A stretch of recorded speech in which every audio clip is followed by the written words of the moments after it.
నువ్వన్నది నిజమేరా. నిన్న ఆ పాప మీద రేప్ కేసు చూసినప్పటి నుంచి మా అమ్మ ఇంట్లో అన్నం కూడా ముట్టలేదురా. మా చెల్లి కాలేజీ నుంచి ఇంటికి వచ్చిన వరకు మా నాన్న గేటు ముందు కూర్చొని ఎదురు చూస్తూ ఉంటారు. రాజ్యాంగం మనకి స్వేచ్ఛనిచ్చింది కానీ ఆ స్వేచ్ఛని కాపాడే మనుషుల్లో మృగాలను చంపలేకపోయిందిరా. నిజమేరా, మా చిలికర నా మాట అడిగింది, మనుషుల మధ్యకరే రెండు రాక్షసులు ఉంటారా అని. నాకేం చెప్పాలి అర్థం కాలేదు. ప్రతి ఏటా భారతదేశం ఉన్న మాతృభూమిని ప్రతిజ్ఞ చేస్తాం. మాతృభూమి అంటే ఎవర్రా? అమ్మ కాదా? మనల్ని 9 నెలలు మోసిన ఒక అమ్మ కూడా ఒక ఆడపిల్లే కదరా. ఆ ఒక్క ఆలోచన ఉంటే చాలు కదా వాళ్ళు మృగాలుగా మారకుండా ఉండడానికి. మనం గెలిచామని చెప్పుకుంటాం కానీ ఒక ఆడపిల్ల కన్నీటి చుక్క ముందు మనం ఓడిపోతూనే ఉన్నాంరా.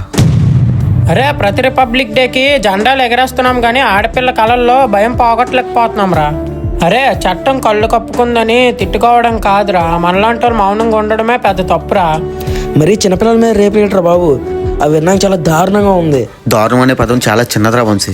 రాజ్యాంగం మనకు స్వేచ్ఛనిచ్చింది కానీ ఆడపిల్లకి సొంత ఇంట్లోనే నిద్రపోయే భద్రతను ఇవ్వలేకపోతుంది. బయట జెండాలు ఎగరేయడం కాదురా, ముందు మన ఇంట్లో ఉన్న మన ఆడపిల్లకి మన మీద నమ్మకం కలిగేలా బ్రతకాలి.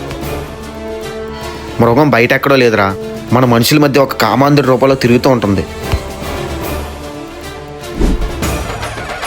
రిపబ్లిక్ డే రోజున స్వీట్లు పంచుకోవడం ఆపి సమాజంలో ఉన్న మురికిని కడిగేయడం కోసం ఆలోచించండి. లేదంటే ఈ స్వేచ్ఛకి అర్థం లేదు.